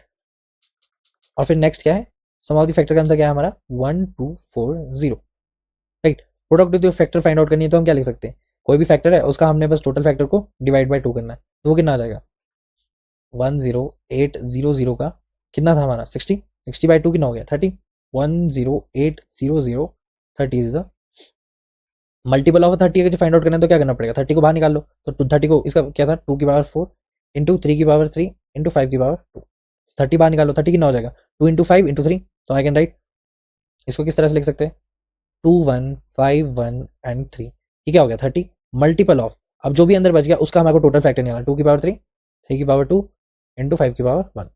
अब इनको इन सबको वो कर दो, +1 कर दो इन सब में, तो क्या हो जाएगा 4 3 एंड 2, 4 3 2 कितना होगा 24, तो 24 हमारे पास आंसर आ गया, राइट। तो अब इस तरह से आप इसको कर सकते हैं, सिर्फ और सिर्फ सम ऑफ फैक्टर्स में आपको 2 ही लेने हैं, ए और बी, इससे ज्यादा नहीं। अगर जो आपको ज्यादा है ना यहाँ पे, फॉर एग्जाम्पल ये 5 भी था तो आप सोच रहे कि सिर्फ 5 के लिए भी मैंने किया है, तो 5 के लिए मत करना, क्योंकि ये सिर्फ 2 और 2 के लिए है, सम ऑफ द फैक्टर्स इन 2 के लिए करना है आपको फाइंड आउट, ठीक है, तो आपको ईजी होगा ये सब निकालना, राइट। अब नेक्स्ट जो हम कर, नेक्स्ट जो हमारा टॉपिक है that is the base system. Topic से ही पता चल रहा है हम किसी बेस की बात कर रहे हैं, राइट। तो इसको समझने के लिए हम एक एग्जांपल लेते हैं, फॉर एग्जांपल मैंने फर्स्ट एग्जांपल ले लिया कि 25 इन द बेस ऑफ 10 हमें फाइंड आउट करना है इन द बेस ऑफ 2, यानी 25 को एट द बेस ऑफ 10 मुझे फाइंड आउट करना है, इसको कन्वर्ट करना है टू द बेस ऑफ 2। तो इसको कैसे करेंगे अब, इसको करने के लिए सबसे बेस्ट है कि देखो 25 हमें गिवन है, तो 25 को डिवाइड करो जो भी बेस आपको दे रखा है, यहाँ पे 2 दे रखा है, और साथ ही साथ जो इसका रिमाइंडर है वो भी साथ साथ में लिखते रहो। फॉर एग्जाम्पल अगर जो मैं 25 की मैं बात करूँ तो 25 डिवाइडेड बाई 2 कितना आएगा 12, और रिमाइंडर हमारे पास कितना बचेगा, यहाँ पे लिखो रिमाइंडर, और रिमाइंडर हमारे पास कितना बचेगा इसका that is 1, now 2 divided by 6 remainder 0, 2 divided by 3 remainder 0, 2 divided by this यहाँ पे कितना आ जाएगा 1, और यहाँ पे क्या आ जाएगा रिमाइंडर क्या आ जाएगा इसका 1 आ जाएगा, राइट। और जब भी हमें लिखना होगा इसका आंसर, तो ये इसका आंसर आ गया, ये जो इसका रिमाइंडर है यही हमारा आंसर है, और हम इस आंसर को किस तरह से लिखेंगे, रिवर्स ऑर्डर में लिखेंगे, दैट इज 1 1, ये 1 1 है, 0 0 0 0 1, ये हमारे पास क्या आ गया इसका आंसर आ गया। तो आपको तरीका पता चल गया, कोई भी अगर इस तरह से आपको एग्जांपल दिया कि 25 को एट द बेस ऑफ 10 अगर जो मुझे कन्वर्ट करना है टू द बेस ऑफ 2, तो मुझे क्या करना पड़ेगा, सिंपली मुझे बस उससे डिवाइड करना पड़ेगा जो भी उसका बेस है second one, that is the base, और उसका रिमाइंडर हमारे को रिवर्स ऑर्डर में लिखना पड़ेगा, रिवर्स ऑर्डर में, और that will be the answer, वो हमारा आंसर हो जाएगा, राइट। अगर जैसे मुझे वापस लाना है फ्रॉम दिस, अगर जो मुझे इस तरह से दिया जाता, फॉर एग्जाम्पल अगर जो मुझे इस तरह से दिया जाता कि 1 1 0 0 1 टू द बेस 2 को मुझे कन्वर्ट करना है टू द बेस ऑफ 10, तो मैं इसको किस तरह से करता, तो इसको वापस लाने के लिए आपको सिंपली क्या करना पड़ेगा, बस 2 की पावर 0, 2 की पावर 1, 2 की पावर 2, 2 की पावर 3 और 2 की पावर 4, इन सबसे मल्टीप्लाई करो और सिर्फ प्लस करो, तो ये क्या हो जाएगा 2 की पावर 4 कितना होता है दैट इज 16 प्लस, यहाँ पे इसको मैं एक्सप्लेनेशन दे रहा हूँ, 16 प्लस 8 प्लस जो भी मल्टीप्लाई करो 0 होता है, 0 प्लस 0, और 2 0 क्या होता है 1, तो 1 इंटू 1 क्या हो गया 1, इन सबको प्लस करो क्या आ जाएगा हमारे पास equals to 25 to the base 10, तो ये हमारे पास क्या आ जाएगा आंसर आ जाएगा, ठीक है। अगर जैसे वापस लाना है, वापस लाना, ठीक है, तो ये तरीका है इसको वापस लाने का, राइट। पर ये क्या है, these are not such important question, क्यों, क्योंकि गेट ऐसा इजी क्वेश्चन नहीं पूछता है, गेट हमेशा टफ टफ साइड में रहता है, तो वो इस तरह से पूछ सकता है, जैसे गेट में किस तरह से क्वेश्चन आएंगे फॉर द गेट, गेट के लिए मैं इसलिए कर रहा हूँ क्योंकि गेट का जो लेवल है ना वो हायर है than the ESC for the aptitude, तो अगर जब मैं गेट को ही कवर कर लूँ तो बाकी सारे तो ऑलरेडी कवर हो जाएंगे, राइट। अब मान लो कि आपको क्वेश्चन दिया है गेट में कि आज जो आपकी क्लास थी वो मान लो इस तरह से है 3 घंटे की, फॉर एग्जाम्पल यहाँ पे मैंने आ लिख दिया, यहाँ पे मैंने क्या लिख दिया मिनट लिख दिया, और यहाँ पे मैंने सेकंड लिख दिया, ठीक है। आज जो क्लास थी वो आपकी कौन सी थी, टुडे क्लास, वो कितने घंटे की थी 3 घंटे की थी, और 24 मिनट की और 36 सेकेंड्स की थी आपकी क्लास आज। और जो कल की क्लास है, कल की टुमारो क्लास है वो होगी कम, दैट इज 2 आवर्स और 35 और 24, ठीक है, इस तरह से समझ लो। तो इनका अगर से मुझे today class plus tomorrow class ये मुझे गिवन है और यहाँ पे लिखा है 6 0 0, तो आप इस तरह से कैलकुलेट करते हैं, ये कितने हो गए 6 आवर्स। तो हम किस तरह से करते हैं, इनका जो बेस है, इसका जो बेस है वो मुझे फाइंड आउट करना है। तो इसका बेस किस तरह से फाइंड आउट करूंगा मैं, तो मुझे क्या पता है कि 36 प्लस 24 कभी भी 0 के बराबर नहीं होगा। तो इसमें कुछ ना कुछ तो ऐसा ऐड है जो कि हमारा 0 के बराबर है। तो इन दोनों का क्या है, तो हमारा बेस क्या आ जाएगा यहाँ पे 60। तो हम एट द बेस ऑफ 60 पे इन सब का कैलकुलेशन कर रहे हैं, और जैसे ही 60 आ गया, फॉर एग्जाम्पल 36 और 24 कितना होता है, 36 और 24 होता है इक्वल टू 60। जैसे ही 60 आ गया यहाँ पे क्या लिख दिया 0 और एक यहाँ पे कैरी फॉरवर्ड कर दिया, राइट। अब 24 और 35 कितना होता है 59, 24 और 35 कितना होता है दैट इज 59, लेकिन +1 है, +1 की वजह से क्या आ गया 60 आ गया। 60 यहाँ पे आ गया तो यहाँ पे क्या आ जाएगा +1 कैरी फॉरवर्ड हो जाएगा, राइट। सिमिलरली क्या होगा 3 2 5 +1 इज 6। तो हमें ये पता चल गया कि एट द बेस ऑफ 60 हमारे को क्या करना था, इसका कैलकुलेशन करना था, राइट। सिमिलरली अगर मैं बोलूँ आपको, अभी तो पूरा पूरा 60 है ना, अब मैं इस क्वेश्चन को चेंज करता हूँ। देखो इन क्वेश्चन को ध्यान से देखो कि इन क्वेश्चंस में हो क्या रहा है, क्योंकि ऐसे ही रिलेटेड क्वेश्चंस आपको आपकी प्रीवियस ईयर क्वेश्चंस में मिल जाएंगे गेट के 3 2, राइट। और यहाँ पे मैं 24 ले लेता हूँ और यहाँ पे मैं 45 ले लेता हूँ। सिमिलरली यहाँ पे सेकंड्स में अगर लेना है तो मैं यहाँ पे 36 ले लेता हूँ 36 सेकंड्स, और यहाँ की मैं बात करूँ तो यहाँ पे मैं 32 सेकंड्स ले लेता हूँ। और मुझे कैलकुलेट करना है एट द बेस ऑफ 60, मुझे इसकी एडिशन कैलकुलेट करना है कि इनका जो मैं ऐड करूंगा ना वो क्या आएगा। तो 36 प्लस 32 कितना होता है दैट इज 68, ये कितना हो जाएगा 68 हो जाएगा, राइट। पर ये तो बेस 60 पे है, और मैंने क्या बोला था कि एट द बेस ऑफ 60 जब ये टोटल पूरा 60 आ जाएगा तो मुझे वहां पे आंसर में क्या लिखना है 0 और +1 मुझे क्या करना पड़ेगा कैरी फॉरवर्ड करना पड़ेगा। ये आपको समझ आ गया। तो ये 60 से कितना ऊपर, 60 से 68 माइनस 60 कितना होगा 8, तो यहाँ पे मैं लिख सकता हूँ 8, राइट। इन दोनों को बस माइनस करना है। फॉर एग्जाम्पल यहाँ पे जितना भी प्लस आया और अगर जब वो उससे ऊपर है, फॉर एग्जाम्पल 60 से ऊपर है, तो मुझे उसका माइनस करना पड़ेगा, और जो भी यहाँ पे आंसर आएगा 8 यहाँ पे मैंने लिख दिया और एक यहाँ पे क्या हो जाएगा कैरी फॉरवर्ड हो जाएगा, राइट। क्योंकि 60 से 68 कितना ऊपर है 8 है, और 1 क्योंकि 0 60 तो पूरा आ गया तो एक प्लस हमें कैरी फॉरवर्ड करना पड़ेगा, राइट। 24 और 45 कितना होता है 24 और 45 और +1 कितना होगा, +1 होगा 5, 25 तो कितना होगा 70, दिस विल बी 70। 24 एंड 46 +1 भी है ना इधर, तो इसलिए मैं 46 लिख रहा हूँ, तो कितना हो जाएगा 0 और 1, ये हो जाएगा 70, 70 हो गया टोटल। और 60 से कितना ऊपर है ये 70 माइनस 60 इज इक्वल्स टू 10, 10 ऊपर है, तो यहाँ पे मैं क्या लिख सकता हूँ, यहाँ पे मैं लिखूंगा सीधा 10 अगेन, राइट, 10 ओवर हियर, और यहाँ पे +1 ऊपर ऐड हो जाएगा, राइट, क्योंकि 60 से कितना ऊपर है +1 है ना, 60 से कितना ऊपर है 10 है, तो यहाँ पे मैंने 10 लिख दिया और +1 कैरी फॉरवर्ड हो गया, और यहाँ पे क्या आ जाएगा 6। तो हम इस तरह से इसको सॉल्व करेंगे। समझ आ गई ये बात कैसे हमने सॉल्व किया, हमने बस फाइंड आउट किया इन दोनों का प्लस, इसका प्लस कितना है 68, इसका प्लस कितना है 70, तो ये कितना ऊपर है 60 से दैट इज 10 ऊपर है, और ये कितना ऊपर है 60 से दैट इज 8 ऊपर है, और ये तो सिंपली है 3 + 2 + 1, राइट। तो इस तरह से हम इसको सॉल्व कर सकते हैं। तो अब मैं एक क्वेश्चन देता हूँ, आप उसको सॉल्व करो तब आपको ज़्यादा क्लियर होगा। आइडेंटिफाई द बेस, हमें इसका बेस फाइंड आउट करना है, ठीक है। फॉर एग्जाम्पल आपको दे दिया 3 और यहाँ पे दे दिया 2, राइट, और यहाँ पे दे दिया आपको 24, यहाँ पे दे दिया आपको 45, और यहाँ पे दे दिया आपको क्या 36, और यहाँ पे दे दिया आपको 32, राइट। अब आपको इसका बेस फाइंड आउट करना है, तो आपको इसका बेस फाइंड आउट करना है, तो किस तरह से फाइंड आउट करना है, शायद ये दोबारा से दे दिया मैंने कुछ, चलो इसी को ही कर लो, इसी का ही बेस फाइंड आउट करो ताकि आपको ईजी हो जाए। अभी किया ना हमने, लेकिन इसका बेस तो आपको पता ही है किस तरह से फाइंड आउट करना है। देखो जब भी आपको इसका बेस फाइंड आउट करना है तो एक बात बड़ी ध्यान में रखनी है कि 36 + 32 कभी भी बराबर नहीं है किसके, it will never be equals to 8, है कि नहीं। अगर यहाँ पे दे दिया हमारे को 8 दे दिया लिख के, और मेरे को यहाँ पे 10 दे दिया, और यहाँ पे क्या दे दिया 6 दे दिया, बस आपको ध्यान क्या रखना है कि 36 और 28 इज नेवर इक्वल्स टू 8, तो प्लस बेस, और जब इस बेस को फाइंड आउट करेंगे तो बेस कितना आ जाएगा हमारे पास 60, राइट। तो इसी तरह से हम बेस को फाइंड आउट कर सकते हैं, बस आपको सबसे पहला वाला निकालना है, सबसे पहला वाला निकालना है। आपने बेस निकाल दिया 60 आ गया, तो यू कैन राइट दिस, ये क्या है 70, तो यहाँ पे एक +1 और यहाँ पे 6, ये तो हमने अभी किया ना, तो इसका बेस निकालना आपके लिए ईजी रहेगा, ठीक है। इन जनरली अगर हम रियल लाइफ में देखें ना, रियल लाइफ में क्या होता है, अगर मैं आपसे पूछूं कि 78 3 और 217 इनका अगर जो मुझे प्लस निकालो तो कैसे निकालोगे आप, 1000 होगा, that will be equals to, पर आपको ये नहीं पता चलता कि आप कौन से बेस के लिए कर रहे हो।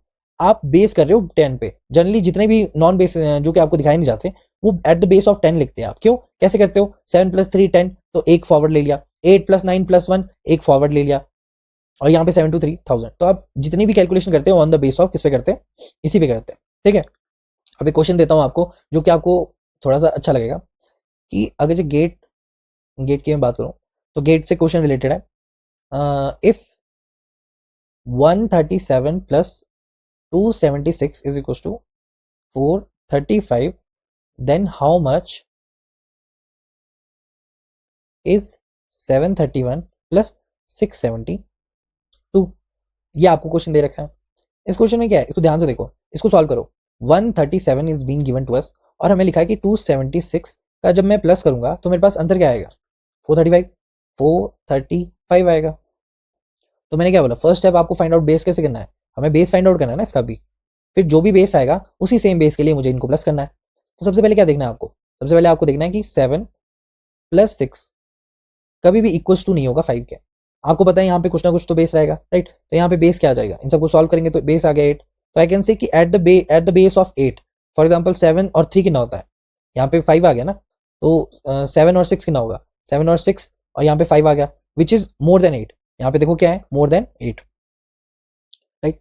जैसे कि यहाँ पे 7 + 6 इज इक्वल टू कितना होता है, 7 + 6, 6 6 12 और 13 हो गया, और इसका 13 है, लेकिन यहाँ पे तो 5 है लिखा हुआ। तो आई कैन राइट कि 13 - 8, जैसे मैंने ऊपर बताया था बेस, तो हमारे पास क्या आ जाएगा, 5 आ जाएगा। सिमिलरली 7 + 3 एक कैरी फॉरवर्ड होगा, 8 तो कंप्लीट हो गया ना, तो एक कैरी फॉरवर्ड यहाँ पे होगा।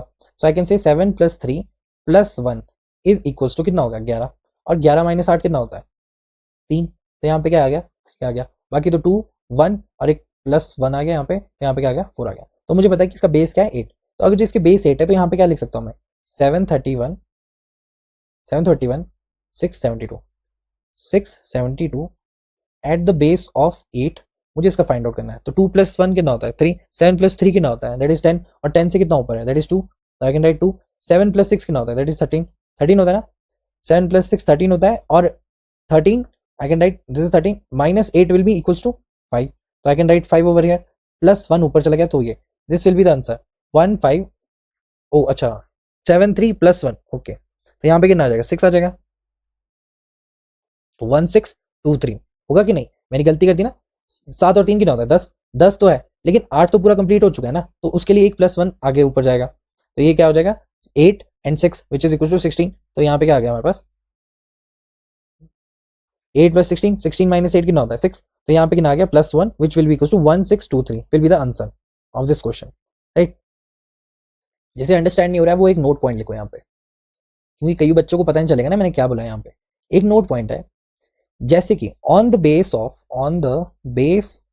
8 will be borrow,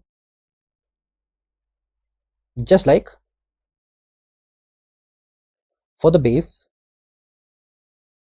10 we borrow। क्या मतलब है इसका, फॉर एग्जाम्पल आपको दे दिया यहाँ पे 731 और यहाँ पे दे दिया 672, राइट। इफ और बोला इन दोनों को माइनस करके बताओ, ठीक है। और मुझे गिवन क्या है यहाँ पे, base 8 is been given to me. तो मुझे क्या पता है, अगर मुझे माइनस करना है, जैसे कि मैं उसमें करता हूँ, फॉर एग्जाम्पल 7 कुछ भी अगर माइनस करना है मुझे, for example 731 672 on the base of 10। तो मैं किस तरह से करता हूँ, सबसे पहले मैं एक कैरी फॉरवर्ड लेता हूँ। तो यहाँ पे कितना आ जाएगा, अगर जो यहाँ पे 10 का जैसे मैं 10 कैरी फॉरवर्ड लूंगा, क्योंकि ये एट द बेस ऑफ 10 है, तो मैं यहाँ से कैरी फॉरवर्ड भी क्या लूंगा, 10 ही लूंगा। तो 10 + 1 कितना हो गया, 11, और 11 - 2 कितना हो गया, दैट इज 9, होता है कि नहीं। इसी तरह से हम यहाँ पे भी सॉल्व करेंगे, जिस तरह से हमने इसका बोरो लिया, और यहाँ पे कितना आ जाएगा, यहाँ पे 2 आ जाएगा। तो I can borrow again, that is 10, और 12 - 2। इस तरह से मैं यहाँ पे भी सेम इसी तरह से मैं फॉलो करूंगा। फॉर एग्जाम्पल 1 है, तो यहाँ पे मैं बोरो कितना लूंगा, दैट इज +8, ये कितना हो जाएगा 9, और 9 - 2, फॉर एग्जाम्पल यहाँ पे 9 - 2 will be equal to 7, right. तो I can write 7 will be the answer over here. और यहाँ पे क्या वैल्यू आ जाएगी, यहाँ पे वैल्यू होगी 2। तो 2 तो छोटा है 7 से, तो हमें बोरो करना पड़ेगा। तो हमने +8 बोरो किया, क्यों, क्योंकि यहाँ पे बेस जो है ना दैट इज 8। आपको बात समझ आ रही है मैं क्या बोल रहा हूँ, कि जब हम बेस 10 पे बात करते थे तो हम बोरो क्या लेते थे, 10 लेते थे, 10 लेते थे बोरो, पर हम बेस किसकी बात करें, बेस 8 की। और ऐसे क्वेश्चन गेट में आते हैं, इसलिए इसको ध्यान में रखो कि किस तरह से करना है।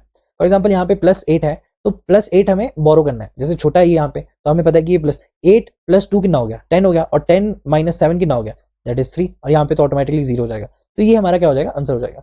तो आपको बात समझ में आई कि जब हम बेस 8 की बात कर रहे हैं तो जो बोरो होगा वो भी क्या होगा, 8 ही होगा, और जब हम बेस कोई और की बात करेंगे तो जो भी उसका बोरो होगा दैट विल ऑल्सो भी कोई और, है ना। फॉर एग्जाम्पल 11 है तो 11 ही बोरो होगा।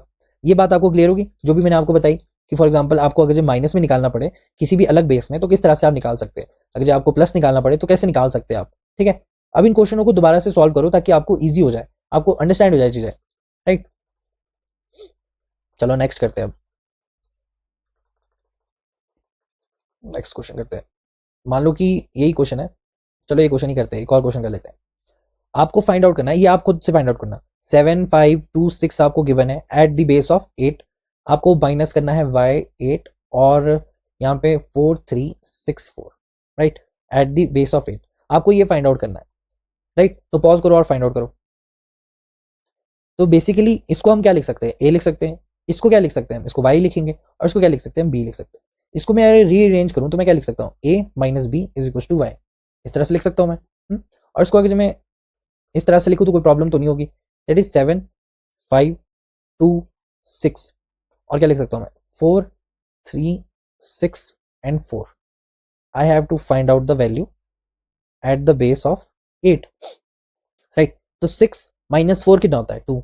अच्छा, हम बोरो भी तभी करते हैं जब वो छोटा हो, तो यहाँ पे 2 है, यहाँ पे हम बोरो कितना लेंगे, eight the base 0.8 that is 10, तो कितना हो जाएगा, ये हो जाएगा 10, और 10 - 6 कितना हो गया, यहाँ पे आ जाएगा 4, और यहाँ पे वैल्यू क्या आ जाएगी, 5 को हटा के यहाँ पे वैल्यू आ जाएगी 4, राइट। अब 4 - 3 कितना हो गया, 1 हो गया, और 7 - 4 कितना हो गया, 3 हो गया। तो y की वैल्यू कितनी आ गई हमारे पास, y की वैल्यू आ गई, that is y eight the base of 8 will B 3142 eight the base 8, ठीक है। खुद से सॉल्व किया था तो ये तो सिंपल है, आपको आंसर आ जाएगा। प्लस का करते हैं question, for example 4 2 2 6 is been given, और यहाँ पे क्या है 2 4 4 2 4 4 और 2 लिख देते हैं, 2 4 4 और 2 प्लस, और आपको अब बेस कौन सा है, अब बेस 7 है, तो अब इसको सॉल्व करके दिखाओ एट द बेस ऑफ 7।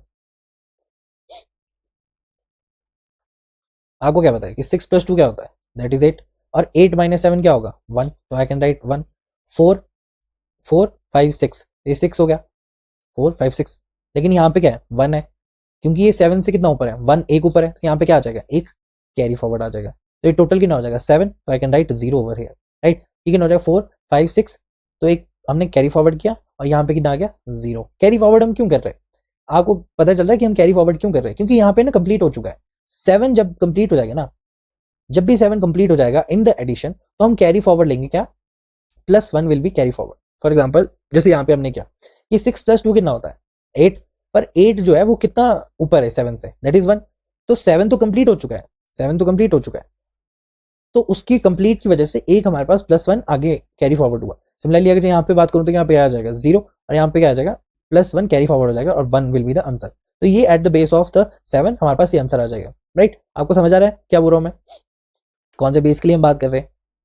अगर यहाँ पे बेस ना भी दिया होता तो हम तब भी फाइंड आउट कर सकते थे, अगर जो मैंने मान लिया इसका बेस नहीं दिया तुम्हें, ठीक है, तो अब मुझे फाइंड आउट करके बताओ कि इसका बेस क्या होगा,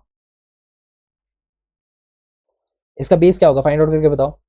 तो सिंपल है इसका फाइंड आउट करना, किस तरह से करोगे आप बोलोगे कि 6 + 2 ना कभी भी इक्वल नहीं होगा 1 के, तो यहाँ पे कुछ ना कुछ तो ऐसा रहेगा, यानी 1, तो यहाँ पे 7 will be the base, right. इस तरह से सबसे पहला ही वाला टर्म करना है आपको, इसी वाले को आपको कैलकुलेट करना है, बाकी तो आपको इजीली हो जाएगा, क्योंकि आप बोलोगे कि 4 + 2 कितना है, अभी हम अगर जो बेस 7 हमने बोला तो यू कैन राइट 7, अगर हम 4 + 2 बोलेंगे दैट इज कितना होगा 6, 6 + 1 कितना होगा, दैट इज 7, तो ये 7 कंप्लीट हो गया, तो यहाँ पे 0 लगा देंगे, जैसे ही 7 कंप्लीट हो जाएगा 0 लगा देंगे और कैरी फॉरवर्ड 1 कर देंगे, राइट। अगर मैं बात करूँ कुछ, राइट, अब टफ क्वेश्चन करते हैं, वैसे नॉट सो इंपॉर्टेंट क्वेश्चन है, फिर भी अभी कर लो। दैट इज क्या, आपको ऐसे दे दिया कि 4 4, ठीक है, into 11 will be equals to what, या फिर चलो दे दिया will be equals to this, इस बार बेस देखते हैं कि बेस नहीं दिया, क्योंकि हमने बेस का क्वेश्चन नहीं किया ना, ये हमें दे दिया दैट इज इक्वल्स टू 11034 हमें इसका वैल्यू दे दिया, कुछ भी रैंडम सी वैल्यू, ठीक है, और हमें फाइंड आउट क्या करना है, बेस, क्योंकि हमने बेस नहीं फाइंड आउट किया हुआ है ना। तो हमें क्या बताया कि 4 × 4 1 1 बराबर किसके है, ये बराबर है 1034 के, तो हमें क्या पता है कि 1 4 जा 4, 1 4 जा 4, जैसे हम बचपन में करते थे, एक कांटा लगा दिया, 1 4 जा 4, 1 4 जा 4, इस तरह से हम लिखते थे। लिखते थे कि नहीं? और यहाँ पे टोटल क्या दिया है हमारे को 1034। तो हमें क्या पता है कि 4 तो 4 है, लेकिन 4 + 4 कभी भी 3 नहीं होगा। होगा क्या? तो I can write 4 + 4 will never be equal to 3। तो इसके साथ कुछ ना कुछ तो बेस रहेगा, तो यहाँ पे बेस क्या हो जाएगा 5। सिंपली हमारे पास बेस क्या आ गया, यहाँ पे 5 आ गया। राइट, अब बेस 5 आ गया तो 8 - 5 कितना होता है 3। तो क्या 3 वहां पे है? तो यस 3 वहां पे है, तो 3 क्या है यहाँ पे आ गया। और यहाँ पे क्या है 4, 3 यहाँ पे आ गया तो एक कैरी फॉरवर्ड होगा कि नहीं? अब बेस क्या हो गया 5 था, 4 + 1 0, यानी 5 कंप्लीट हो गया, तो 1 + 1 आ गए, तो यहाँ पे +1 आ गया। तो हमारा बेस ढूंढ दिया हमने इजिली। राइट, और अगर